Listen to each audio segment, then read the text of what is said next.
Bienvenidos a esta entrega de Nuestro Tiempo con Nuris Paulino, un programa cargado con mucho contenido, entrevistas, comentarios, análisis y todos los temas de actualidad.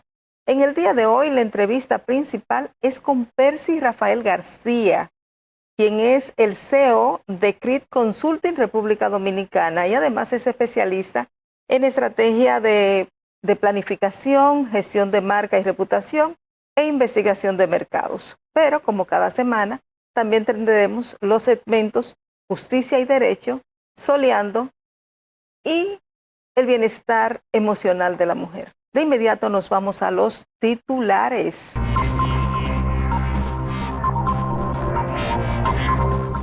Consejo Nacional de la Magistratura inicia proceso de evaluación para renovar la Suprema Corte de Justicia. Actual presidente y varias juezas desisten de buscar reelección.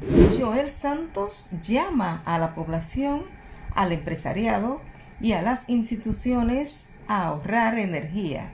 Dice que el sistema, pese al aumento de la demanda eléctrica, respondió de forma estable. Santiago Jacín retira solicitud de arresto domiciliario y acepta continuar en prisión preventiva. Trump advierte a Irán con un golpe muy duro si abandona las negociaciones nucleares. Consejo Nacional de la Seguridad Social fija forma de pago por licencia médica a trabajadores con más de un empleo. Jenny Berenice asegura que el nuevo Código Penal incorporan mayores garantías para los ciudadanos. El turismo este año creció por encima de la economía. Superará los 12 millones de visitantes. Tras prolongación de la crisis en Medio Oriente, gobierno y la banca analizan retos de la economía. Destacan fortaleza del sistema financiero, el crecimiento económico e inversión extranjera. Banco Central rechaza que el peso esté sobrevaluado como plantean analistas. Comportamiento responde a cambios financieros internacionales. Junta Central Electoral concede prórroga hasta el 2 de septiembre para el registro actualizado de afiliaciones políticas.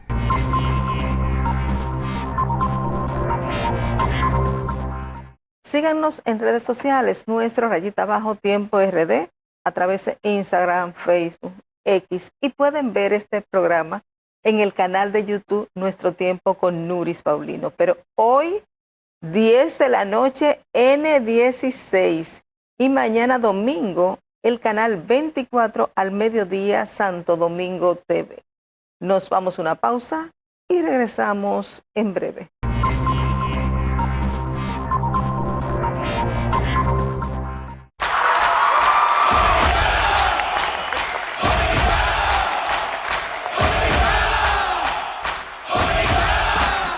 Ya estamos listos para vivir los juegos en casa. Por eso, ya somos ganadores. Apoyemos nuestros juegos del 24 de julio al 8 de agosto. 100 años de Juegos Centroamericanos y del Caribe. Santo Domingo 2026. Juntos, haremos historia. Gobierno de la República Dominicana. República Dominicana se prepara para recibir uno de los encuentros energéticos más importantes de la región. Del 6 al 9 de octubre de 2026, Santo Domingo será sede de la 11ª Semana de la Energía. Un espacio para impulsar el diálogo, la innovación y las soluciones que marcarán el futuro energético de América Latina y el Caribe. República Dominicana, punto de encuentro para la energía de nuestra región.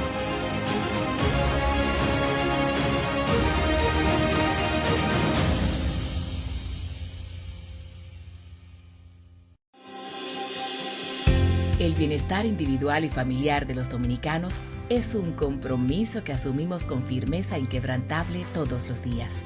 El acceso garantizado a un servicio de salud eficiente, solidario y oportuno es el derecho fundamental que defendemos.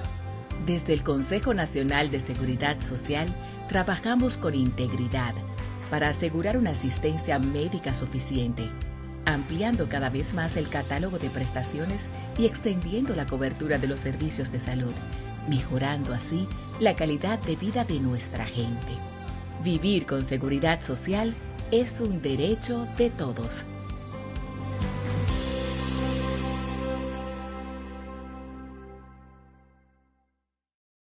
Una nueva etapa de transición energética inicia para la República Dominicana. En el centro de esta transformación histórica, la ETED se posiciona como habilitador clave de la transición energética y digital del país. Nuestro rol va más allá de las infraestructuras. Reside en el talento especializado de quienes, con experiencia y compromiso, hacen posible la excelencia operativa. Construimos las redes del mañana, desplegando además de líneas de electricidad, data centers, fibra óptica e infraestructura digital que interconecta a toda la nación. Avanzamos con diversificación tecnológica, sistemas BESS, sistemas de compensación, gestión moderna y eficiente, preparadas para lo que viene. Cada inversión responde a un compromiso país. La expansión de infraestructura de transmisión alineada con el Plan Energético Nacional, procurando habilitar la presente y futuras fases de la transición energética y digital. ETED, conectando hoy la tecnología, talento humano y gobernanza con miras al desarrollo sostenible de la República Dominicana.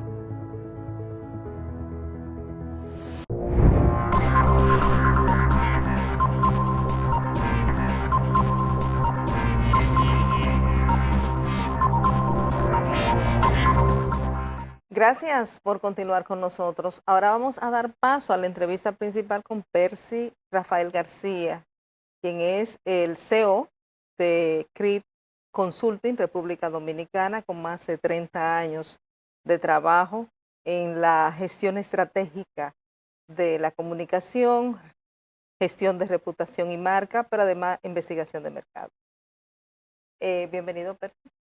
Muchas gracias, Nuri. Además tiene que decir que nos conocemos hace bastantes años. Bueno, sí, estudiamos juntos. Para mí es un privilegio realmente tener a Percy aquí con nosotros. En un mundo, Percy, donde una crisis puede estallar en cuestión de minutos y recorrer las redes sociales mucho antes de que la empresa pueda reaccionar, la comunicación ya deja de ser un simple instrumento de información para convertirse, o de difusión, para convertirse en un factor estratégico de sobrevivencia. Una mala decisión, una declaración desafortunada, un accidente, información falsa, puede acabar con la reputación de una empresa, de una persona construida con por muchos años. Y República Dominicana, obviamente, que ha vivido en los últimos años numerosos casos que evidencian que ninguna empresa, institución está exento de enfrentar una crisis. Y para analizar precisamente el tema de la crisis comunicacional, de cómo administrarla, cuáles son esos errores en materia de comunicación que no deben ser cometidos, para eso contamos contigo, con Percy. Muchas gracias nuevamente, Nuris. Mira, yo creo que esa es la pregunta de fondo cuando de gestión de estrategia de comunicación o crisis se trata. Porque te pone inmediatamente en lo que yo llamo las dos perspectivas del trabajo de la comunicación, el estratégico o el táctico de reacción. Lo que nosotros postulamos siempre a nivel de planificación estratégica es que, por cierto que la característica de una crisis tú no la puedes necesariamente prever, pero cuando tú trabajas con base a escenario, tú tienes que saber que existen un conjunto de posibilidades en tu cotidianidad, en tu quehacer como institución, como empresa, o como persona que pueden gatillar diferentes situaciones y tú tienes que estar preparado para eso. Entonces reitero que una cosa es medir la capacidad que tiene una empresa y su estrategia de comunicación para solucionar una contingencia que se traduce en una crisis comunicacional o reputacional. Y por otro lado está cómo nosotros a nivel de planificación estratégica podemos tener claro cuáles son todos los escenarios críticos posibles que puede enfrentar la organización, la institución o la persona, y sobre eso tener ya planificado las posibles actividades, reacciones o comportamientos que se debe tener, cuáles son los controles de daño que podamos de alguna manera ejecutar. Reitero, por cierto que nunca vamos a prever de alguna manera el 100% de la característica de una crisis, pero una empresa hoy en día, en estos dorados tiempos, tiene que tener claro cuáles son todos los posibles escenarios donde se le pueda gatillar una acción de contingencia y tener los protocolos, las políticas y las acciones de comunicación ya previamente definidas. Pero, Percy, fíjate que estamos en siglo XXI y sin embargo todavía muchas personas, empresas piensan que gestionar una crisis es solamente dar una declaración. Entonces me gustaría, desde tu perspectiva profesional, lo que significa realmente gestionar la crisis y por qué se constituye la comunicación estratégica hoy en un activo importante para la organización. Quizás te voy a poner un ejemplo. Precisamente hoy hay una crisis en Liechtenstein, que es un paraíso fiscal europeo. Es un pequeño país en el medio de Europa, en donde todas las grandes fundaciones, corporaciones y millonarios tienen depositado su dinero y sobre todo su confianza, porque es un país en donde tú puedes tener tus activos colocados sin necesidad de identificar quién es la persona que detrás de una institución o fundación tiene ese dinero ahí. Pues resulta que en estos días hackearon el sistema de ellos, no robaron nada, no dañaron nada, pero sacaron todos los nombres de la persona, claro, lo cual genera para el país y para las instituciones financieras de ese país una gran crisis, no solamente de confianza, sino sobre todo de reputación, que puede dañar incluso ese ecosistema financiero del país. Eso no se resuelve con una conferencia de prensa, eso no se resuelve con una nota de prensa ni con una declaración.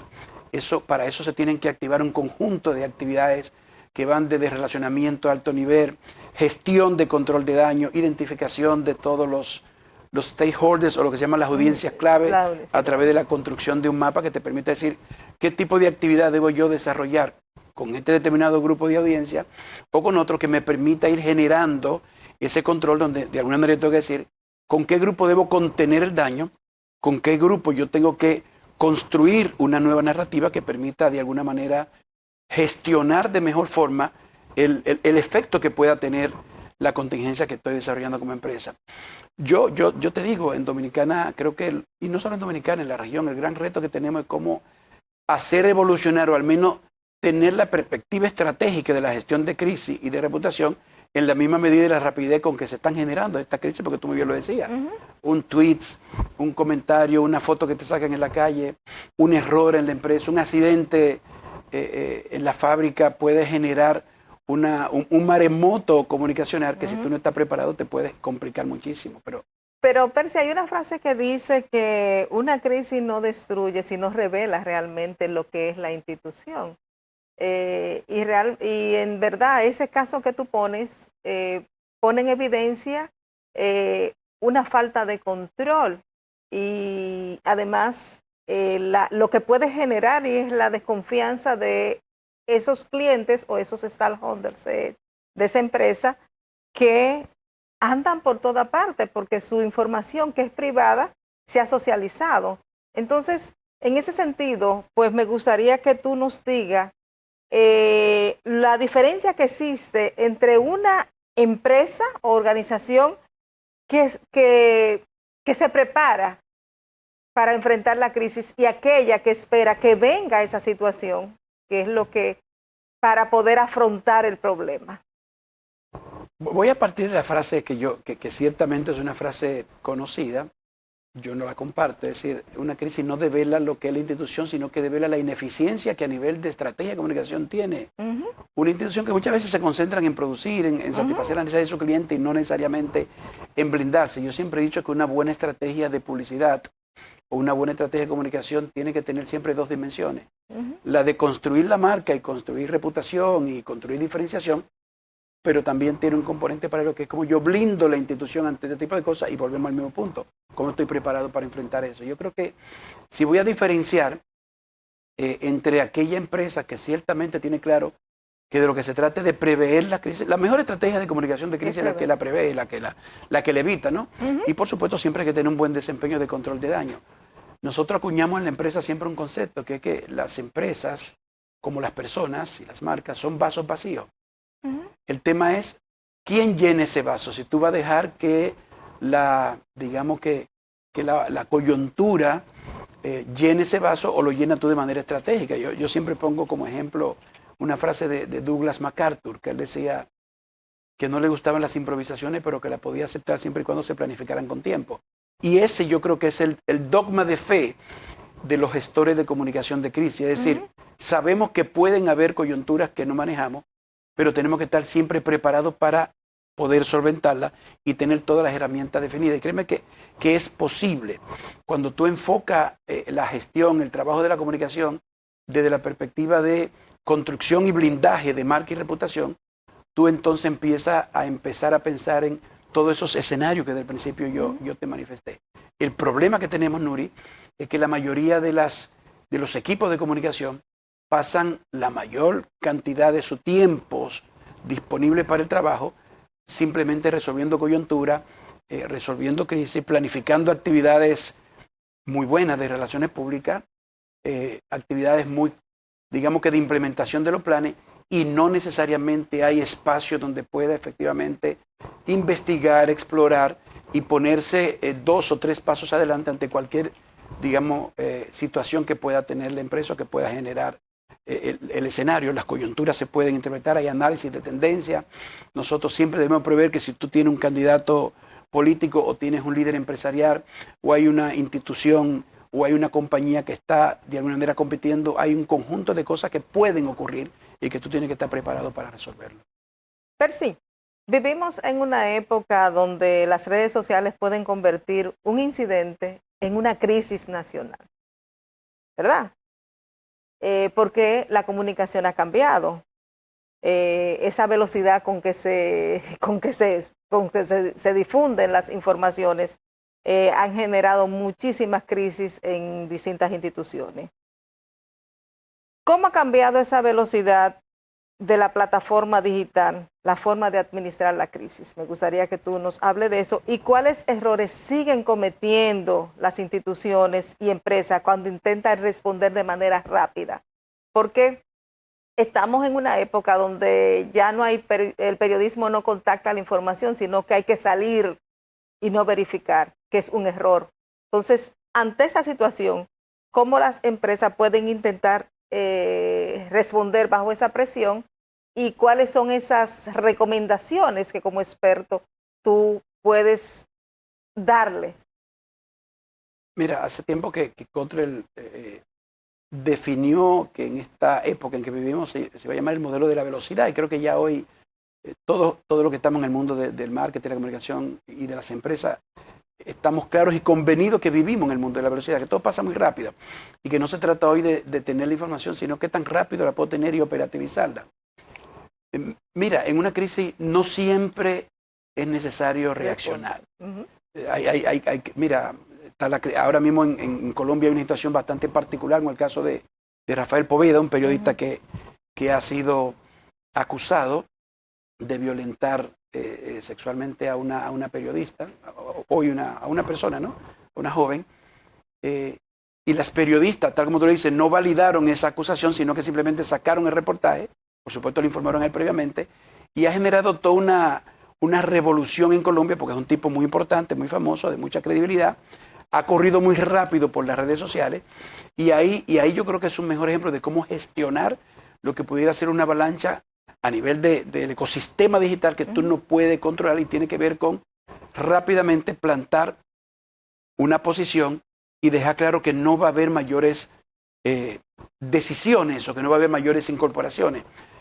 Hay casos que hemos visto aquí también en República Dominicana en diferentes ámbitos empresariales, en el ámbito financiero, en el ámbito de la seguridad social, en el tema de AFP, en el tema de las ARS, que hoy en día está bastante, digamos que álgido esos escenarios.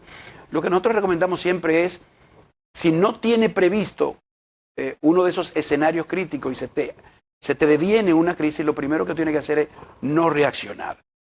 No reaccionar impulsivamente, porque efectivamente las redes te pueden volver loco, porque las redes y todo el ecosistema digital te puede abrumar con la cantidad de información. Aquí de lo que se trata es, reitero, identificar de qué se trata el fenómeno, identificar qué tanto afecta a cada uno de los componentes de lo que nosotros llamamos ese mapa estratégico de audiencias clave, y a partir de ahí empezar a tomar decisiones respecto de dónde hay que contener, dónde tenemos que reconstruir las narrativas, dónde tenemos que de alguna manera, nosotros ya hablamos de 3 modelos o 3 posiciones, que es: me inclino ante la crisis reconociéndola y planteando cuáles son las medidas que voy a tomar. La otra opción es enfrentar, cuando tú refutes, dices, no, la verdad que esto no es un evento real, y empiezas a demostrar con hechos que eso no es posible, y lo haces de manera gradual, paulatina, y atacando con la intensidad que corresponde a cada una de las audiencias. Y lo tercero es inclinarte, es desviarte, es decir, corrijo, no siempre tú tienes que enfrentar una crisis respondiéndola, no siempre tienes que aceptar la crisis como te viene. Muchas veces lo mejor es desviarse y empezar a plantar otras narrativas o mostrar una perspectiva distinta u otra perspectiva del fenómeno, de manera que los terceros válidos o aquellos que no están necesariamente involucrados o que tienen intereses concretos con el fenómeno que se está planteando como crisis, puedan aportar y puedan empezar a dilucidar y a bajarle un poco la temperatura a la crisis. Entonces, te reitero, depende de la crisis que sea, depende de la condición en que está la empresa para enfrentarla. Tú puedes inclinarte al fenómeno que tiene que te enfrenta, lo puedes refutar con acciones concretas de comunicación, o simplemente no atacas el fenómeno que se te plantea, sino que te desvías y empiezas a construir otro tipo de narrativa. Y creo que en la mayoría de las crisis grandes eso es, generalmente se opta por desviar, es decir, Sí, cómo... lo que pasa es, Percy, que la mentira llega más rápido, la verdad necesita ser probada, y eso es una situación muy difícil en términos comunicacional, y muchas veces provoca que el problema resulta ser menor que la respuesta o la reacción de la empresa. Hace que el problema se agrande más. En ese sentido, concuerdo totalmente contigo. Primero, la transparencia es la forma de responder, y segundo, ver la magnitud y el tipo de situación para poder reaccionar, y no siempre hay que hablar. Yo te pongo un ejemplo que a mí me pareció una eventual crisis muy bien manejada. Hace poco aquí hubo un tema entre una marca tradicional de comida rápida aquí y una joven emprendedora que no debía haber ocupado algunos elementos de esa marca local dominicana de muchísimos años, y esa marca emprendedora, cuya dueña era una influencer, cuando la marca tradicional dominicana la emplaza legalmente para que deje de usar algo, es un activo de marca de ella, lo que hace esa joven emprendedora es utilizar todas las redes sociales y armar toda una avalancha de comunicación. Muy inteligentemente, esta empresa tradicional dominicana lo que hizo fue no entrar en esa conversación, claro. Decidió no enfrentar los alegatos de la joven influencer, no participar en esa narrativa, y eso hizo que rápidamente el tema bajara, claro. No hubiera daños importantes a la imagen y a la reputación de esta empresa tradicional dominicana, y fue bastante, desde mi perspectiva, inteligente decir, cuando yo no debo enfrentar abiertamente una crisis, sino que mejor me quedo tranquilo, que no es que no haga nada, es que claro. Trabaja con sus audiencias desde otra perspectiva. No entra al ruedo de la discusión o la lead pública a través de las redes sociales, sino que agarra algunas audiencias clave o stakeholder, como lo llamamos, se establece un relacionamiento, se hacen ciertos acercamientos, se desarrollan acciones de comunicación más directas, más, digamos que uno a uno, en algunos casos, se entrega la información correspondiente, se da luz sobre el fenómeno y simple y llanamente de manera gradual eso se deja que se apague. Claro, es mejor dejar que se apague. Yo siempre he sido partícipe de que no puedo caer en el juego, no puedo permitir que mi cliente caiga en el juego del otro, no puedo dejar que lo lleven a su terreno, es lo inteligente, sino que esa persona o esa empresa venga a mi terreno.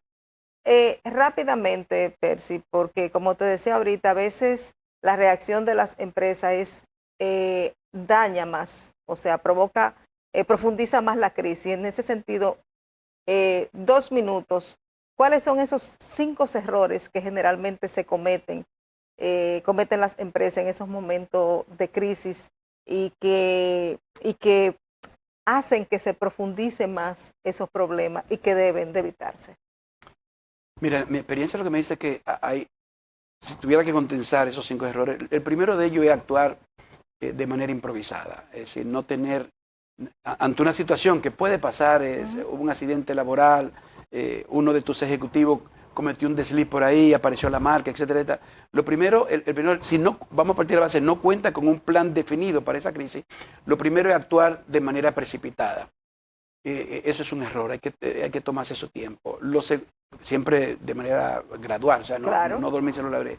Lo segundo es no identificar cuáles son las diferentes audiencias involucradas en la crisis y cómo de manera gradual yo puedo ir atacándolo con diferentes acciones de comunicación. Suponer que con una acción de comunicación, como una declaración, una nota de prensa o convocar una conferencia de prensa, vas a resolver el problema con decir cuál es tu perspectiva sobre el fenómeno, tu punto de vista, lo vas a resolver y entender que a todos los interesados le vas a hablar a través de una sola herramienta. Eso para mí es un error grave que seguimos cometiendo. Lo segundo es que ante una crisis, y aquí tenemos casos emblemáticos como los que han pasado, donde ha habido muchísimas víctimas, y lo vimos el año pasado en este tema de la discoteca, es muchas veces de lo que se trata es de, en marketing se dice, a veces reconocer cuando ha habido un problema, es mucho más eficiente que ocultar eso y que tratar de justificar. Cuando tú mientes como empresa, tienes que seguir mintiendo para poder sostener. No haber sido transparente al principio. Entonces, mi recomendación siempre, haz un análisis concretamente, sé transparente, elaboras un plan, identifica los diferentes grupos de interés que tú tienes que atacar y trabaja cada una de esos temas. Y un error grande, por último, que no deben y que no debemos a nivel de comunicación seguir cometiendo es menospreciar la capacidad de análisis que pueden tener las audiencias.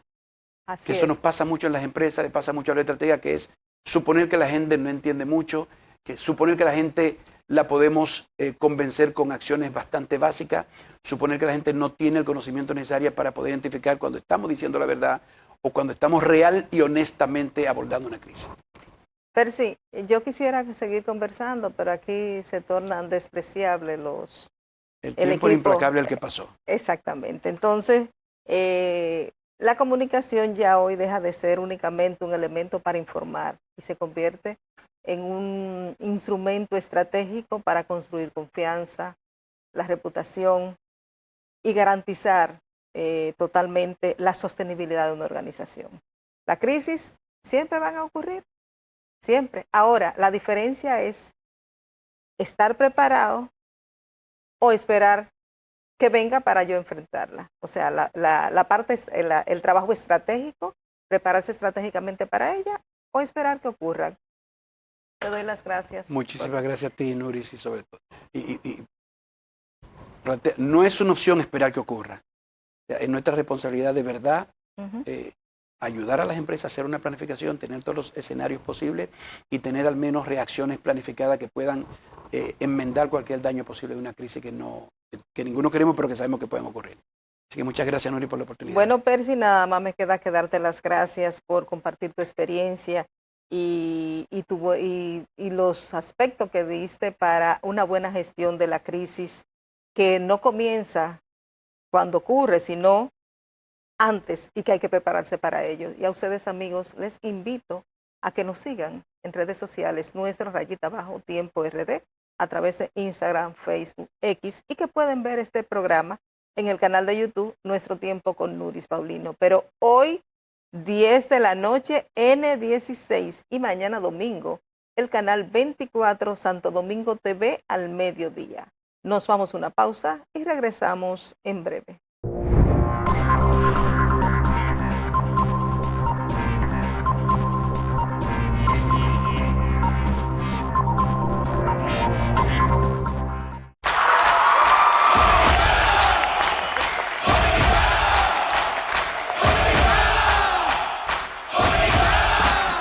Ya estamos listos para vivir los juegos en casa.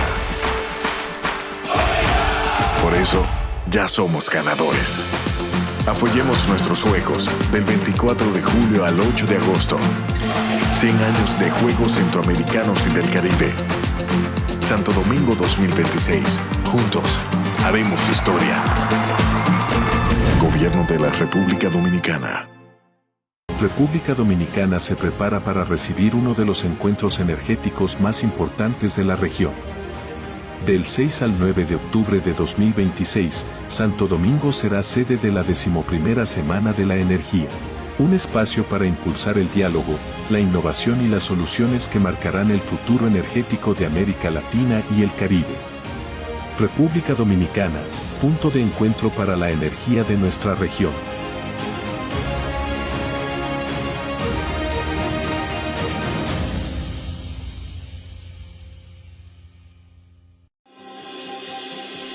El bienestar individual y familiar de los dominicanos es un compromiso que asumimos con firmeza inquebrantable todos los días.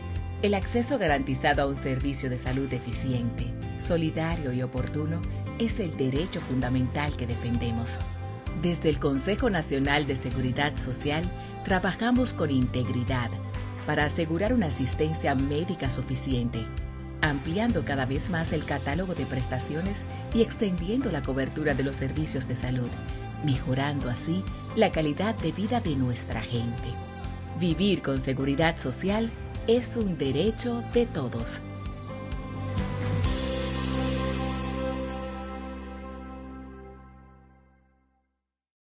Una nueva etapa de transición energética inicia para la República Dominicana. En el centro de esta transformación histórica, la ETED se posiciona como habilitador clave de la transición energética y digital del país. Nuestro rol va más allá de las infraestructuras, reside en el talento especializado de quienes, con experiencia y compromiso, hacen posible la excelencia operativa. Construimos las redes del mañana, desplegando además de líneas de electricidad, data centers, fibra óptica e infraestructura digital que interconecta a toda la nación. Avanzamos con diversificación tecnológica, sistemas BESS, sistemas de compensación, gestión moderna y eficiente, preparadas para lo que viene. Cada inversión responde a un compromiso país. La expansión de infraestructura de transmisión alineada con el Plan Energético Nacional, procurando habilitar la presente y futuras fases de la transición energética y digital. ETED, conectando hoy la tecnología, talento humano y gobernanza con miras al desarrollo sostenible de la República Dominicana.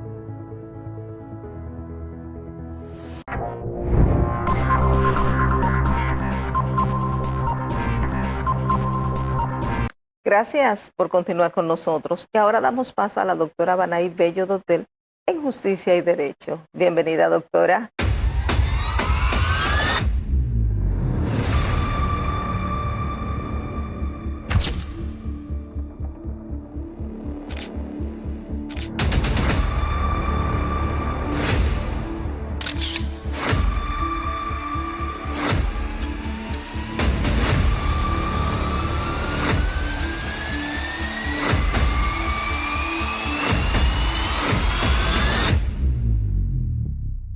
Buenas noches, amigos.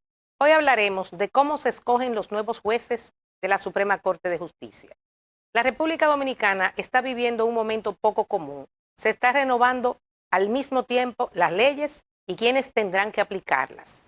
Nuevo Código Penal, reformas procesales, nueva ley de contrataciones públicas y, en paralelo, el proceso para escoger a los jueces que integrarán la nueva Suprema Corte de Justicia. Hoy le explicaremos en términos sencillos cómo funciona ese proceso. El periodo de 7 años de los actuales jueces de la Suprema Corte de Justicia venció el 3 de abril de este año. Eso activó un mecanismo previsto en la Constitución. El Consejo Nacional de la Magistratura tiene la obligación de evaluar su desempeño. Este consejo ya aprobó su cronograma de trabajo, inició el 7 de agosto y se extenderá de manera provisional hasta el 23 de octubre. En una segunda etapa, una vez se determina cuántas vacantes existen, se abrirán las postulaciones. Un dato importante, el Consejo decidió que las entrevistas de evaluación sean públicas, es decir, cualquier ciudadano podrá observar cómo se examina a estos jueces. Pero es bueno saber quiénes aspiran. Aquí hay que distinguir dos grupos, porque no son lo mismo. Primero, los jueces que ya ocupan el cargo, cuyo periodo venció y ahora deben ser evaluados. A ellos se les examina por su historial, la cantidad y calidad de sus sentencias, su conducta y su independencia. Y segundo, los nuevos postulantes, que son abogados, académicos, jueces de tribunales inferiores o miembros del Ministerio Público que aspiran por primera vez a llegar a la Suprema Corte de Justicia.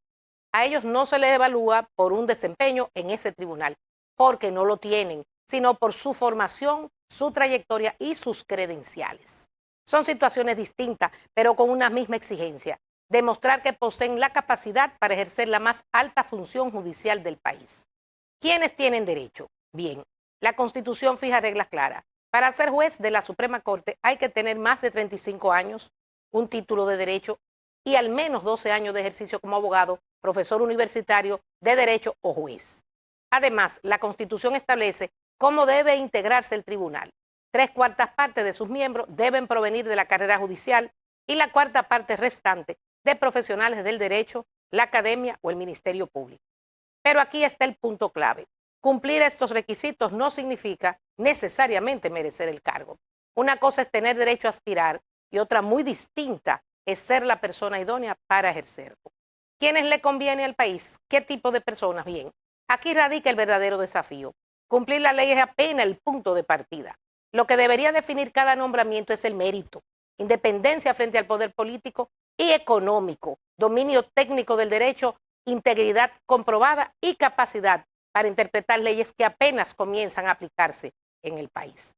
Eso incluye la cuota reservada para académicos y profesionales externos, que no debería convertirse en una segunda puerta para los mismos perfiles de siempre, sino aportar experiencia y conocimientos diferentes.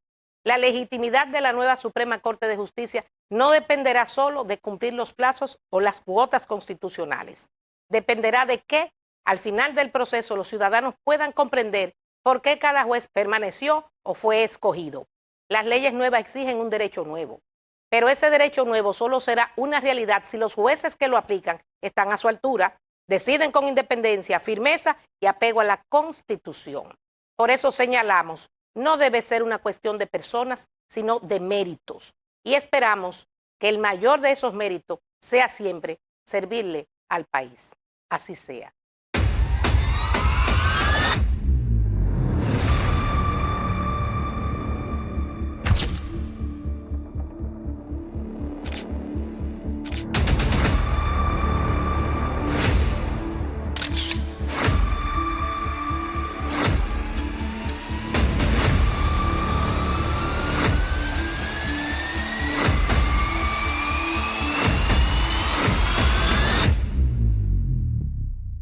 Gracias, doctora, por esos importantísimos mensajes que cada semana nos lleva a través de este espacio. Y ahora, Catherine Jiménez estará ensoleando. Bienvenida, Catherine. Muchísimas gracias, Nuri. Yo sumamente feliz de compartir con la audiencia en este su segmento Soleando. Déjame te cuento que estuve en la rueda de prensa de CDK Mais 2026 en su 6ª edición, un evento que busca consolidar a la República Dominicana como un referente del turismo de reuniones. Este evento tendrá participación aquí en Santo Domingo y, por supuesto, tendremos invitados del turismo nacionales e internacionales. Nosotros conversamos con algunos de sus directivos que forman parte de este majestuoso evento. Veamos. Son eventos de aprendizaje para los que estamos aquí. Y también es una preparatoria para el centro de convenciones que viene. Entonces, ¿qué estamos avanzando? Mucho, porque hoy en día se está haciendo una cantidad enorme de incentivos y de congresos en República Dominicana que todavía están por medirse, pero que yo, como soy una usuaria permanente de eso, sé que es inmensa la cantidad de cosas que se están haciendo. Lo que tenemos ahora es que medirlo y hacérselo saber al resto del mundo, porque ellos se fijan en eso para traer cosas aquí. SDK Mais es su 6ª edición, será celebrada en septiembre de este año. Como sede central tendrá este hotel, el Hotel Embajador, y es una plataforma de negocios orientada a compradores y suplidores del segmento de grupos y convenciones, el cual es un segmento estratégicamente atendido por la Asociación de Hoteles de Santo Domingo y apoyado por el Ministerio de Turismo en busca de mejorar las ocupaciones de la ciudad, levantar las tarifas, pero también que tenga un impacto económico dentro de la cadena de valor del sector hotelero. ¿Qué podemos esperar a propósito del año pasado, la diferencia del año pasado y este año? Pues este año hemos hecho una alianza con Mais Consulting, una empresa internacional para la selección de los compradores, así que esperamos reunir alrededor de 40 compradores internacionales de calidad premium, de manera de asegurar el negocio en los próximos 3-4 años para la ciudad. Bueno, invita a la gente también para que pueda conocer de este. Les invito a darle seguimiento a este evento de impacto para toda la ciudad y que esperamos tenga los éxitos que sabemos podrá tener, al igual que años anteriores, en esta 6ª edición, y que nos vemos en septiembre.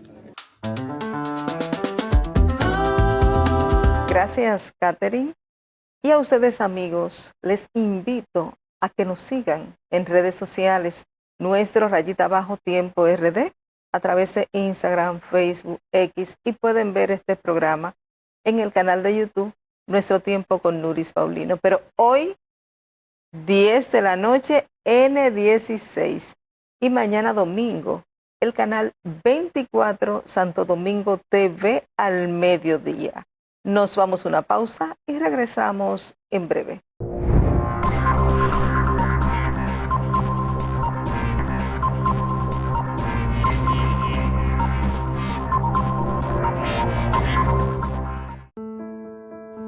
El bienestar individual y familiar de los dominicanos es un compromiso que asumimos con firmeza inquebrantable todos los días. Trabajamos para fortalecer el sistema dominicano de pensiones, con el objetivo de brindar una protección social a los ciudadanos a través del seguro de vejez, discapacidad y sobrevivencia, garantizando una prestación económica que les permite el sustento y ampliando los beneficios para que el desarrollo integral del país se refleje en igualdad de oportunidades para todos. En el Consejo Nacional de Seguridad Social trabajamos para que el retiro sea del trabajo, no de la vida. Vivir con seguridad social es un derecho de todos.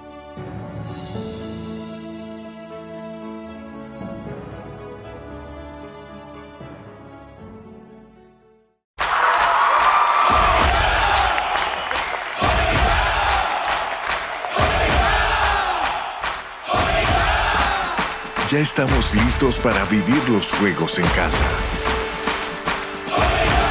Por eso, ya somos ganadores. Apoyemos nuestros juegos del 24 de julio al 8 de agosto. 100 años de Juegos Centroamericanos y del Caribe. Santo Domingo 2026. Juntos, haremos historia. Gobierno de la República Dominicana. El bienestar individual y familiar de los dominicanos es un compromiso que asumimos con firmeza inquebrantable todos los días. Desde el Consejo Nacional de Seguridad Social, impulsamos las políticas necesarias que aseguren la protección de los trabajadores dominicanos ante los riesgos laborales y las enfermedades producidas por el ejercicio de su profesión. Protegiendo a quienes hacen lo necesario para alcanzar lo imposible, contribuimos con el desarrollo económico y el futuro de la República Dominicana. Vivir con seguridad social es un derecho de todos.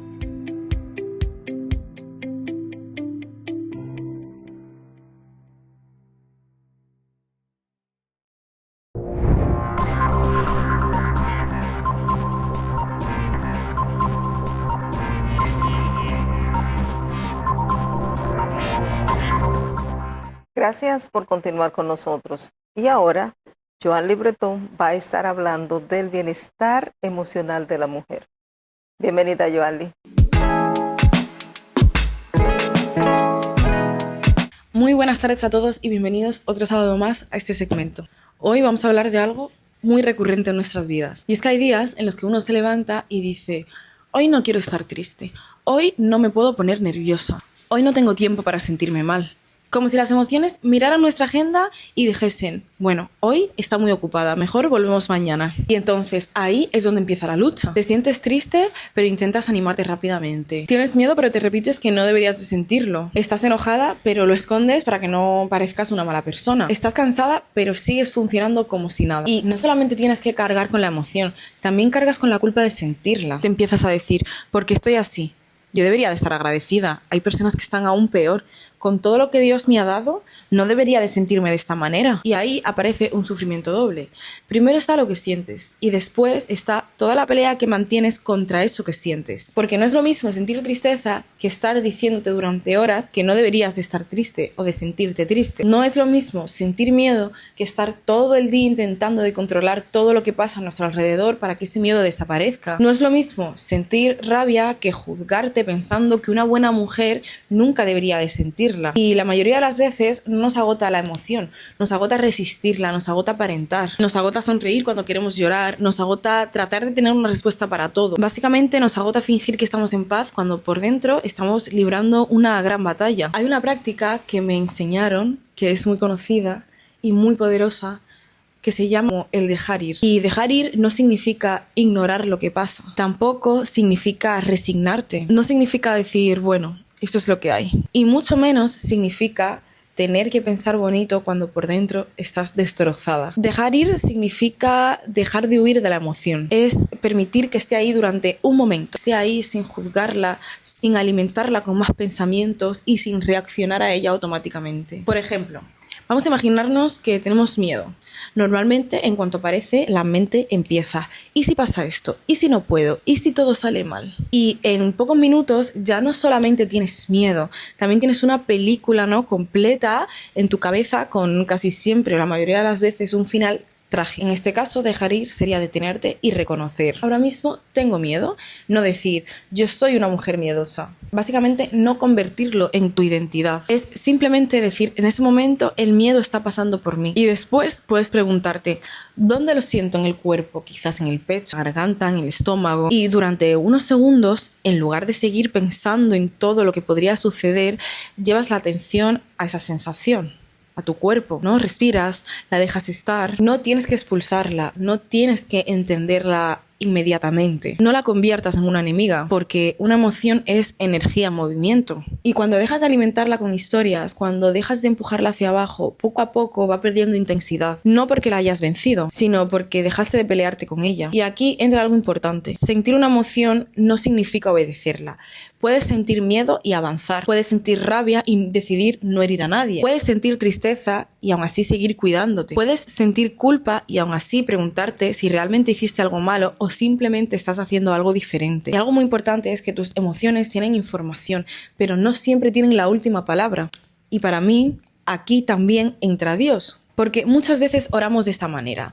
Dios, quítame esto, quítame el miedo, quítame la tristeza, haz que deje de sentirme así. Y es una oración totalmente humana, pero quizás también podemos empezar a orar de otra manera, como por ejemplo, Dios, acompáñame mientras siento esto, ayúdame a no huir de mí, muéstrame qué quiere enseñarme esta emoción. O algo muy sencillo como te entrego mi necesidad de tenerlo todo bajo control. Es poder decir, esto está dentro de mí, pero esto no define quién soy. Entonces, ¿qué puedes hacer la próxima vez que aparezca una emoción intensa? Lo primero, detente, no respondas inmediatamente, no envíes ese mensaje, no tomes una decisión en medio de la tormenta. Segundo, ponle nombre a eso que sientes. Miedo, rabia, tristeza, culpa. No necesitas hacer un análisis de 20 hojas, solo necesitas reconocerlo. Tercero, deja por un momento la historia y observa el cuerpo. Respira, permite que la sensación exista sin tener que echarla. Y cuarto, pregúntate, ¿qué necesito hacer cuando esta emoción ya no esté decidiendo por mí? Quizás necesites descansar, hablar, poner un límite, pedir ayuda o simplemente darte un poco más de tiempo. Pero la acción llega después.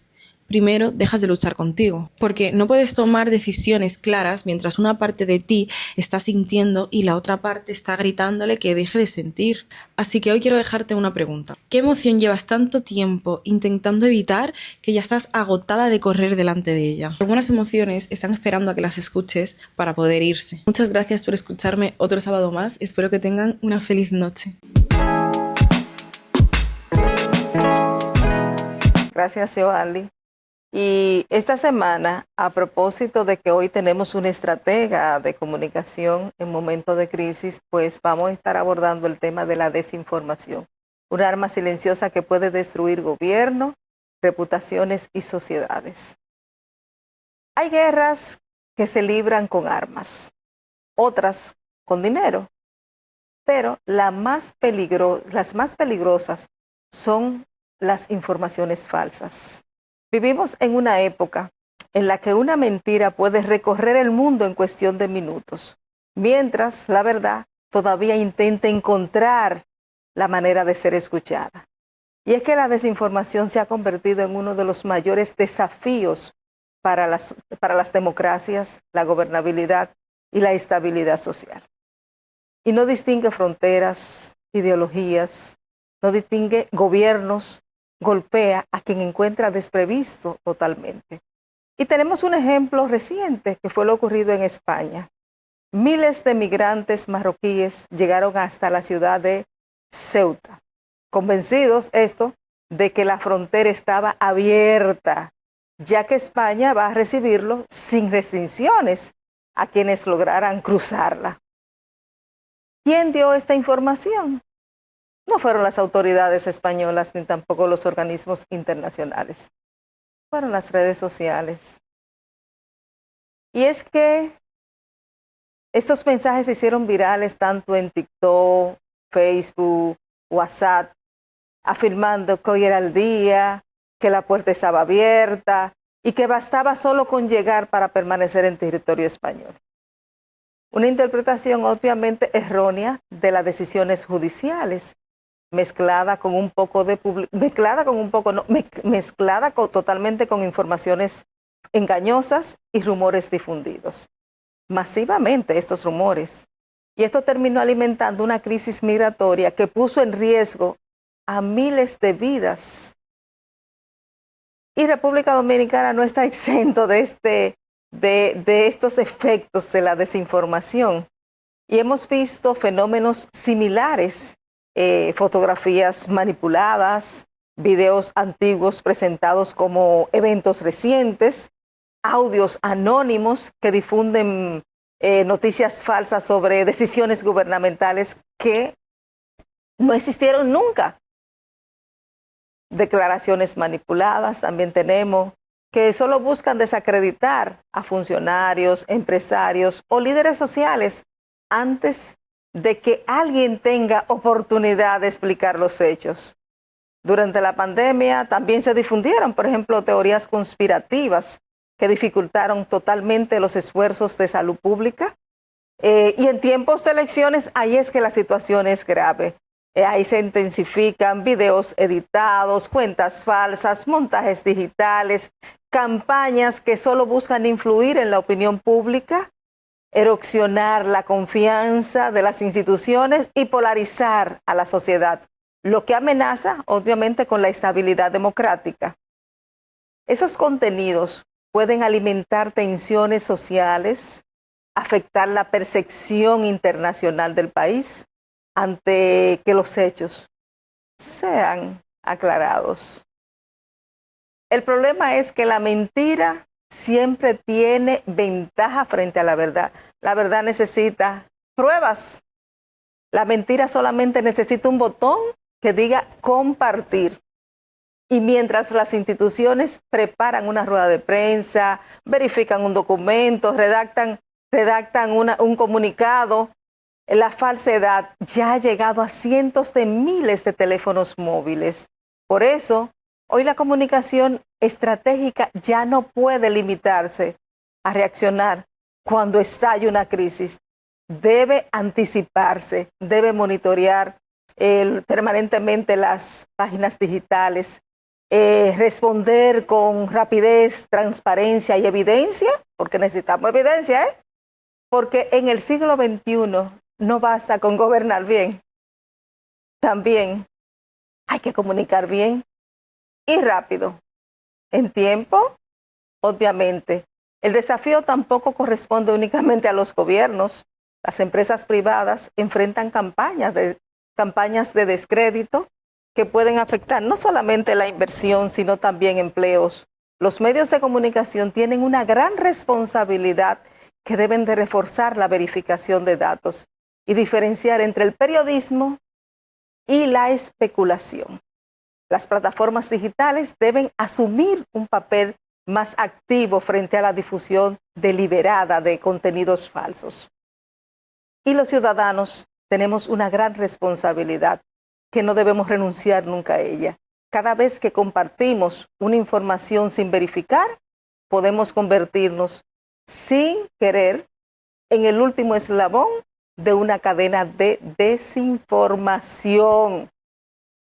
No todo lo que aparece en una pantalla es cierto, pero tampoco no todos los videos muestran la realidad en su conjunto.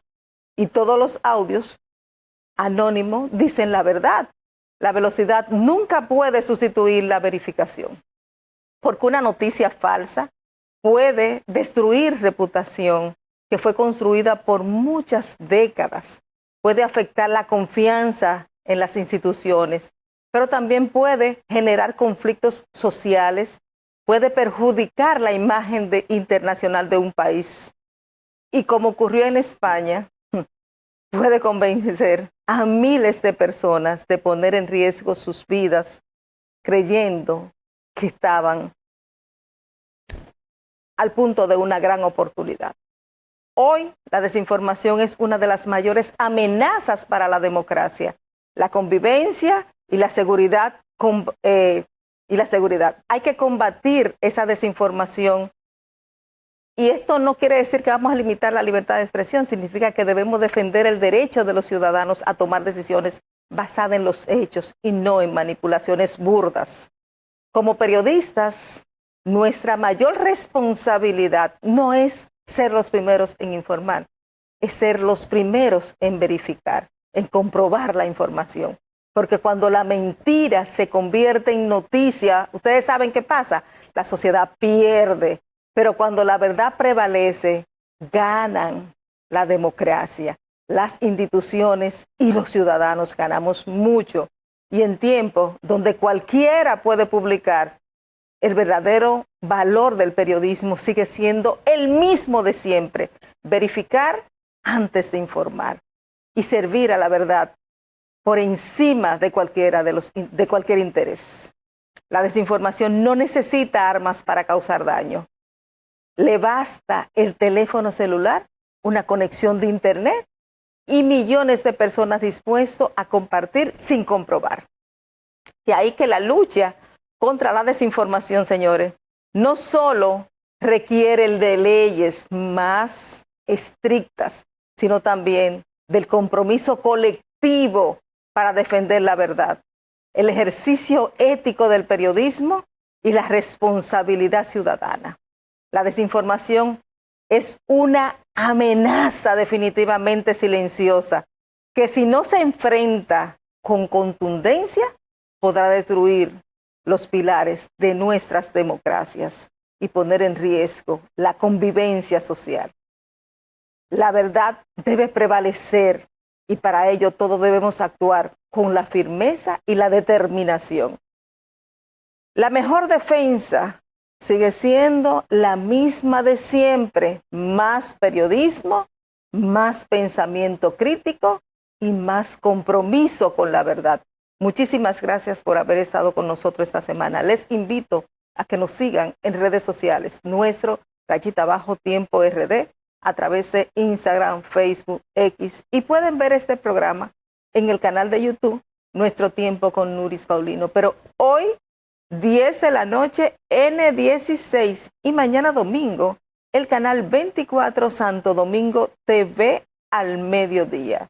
Será hasta la próxima semana cuando estaremos con ustedes con otra entrega más. Buen fin de semana. Bye bye.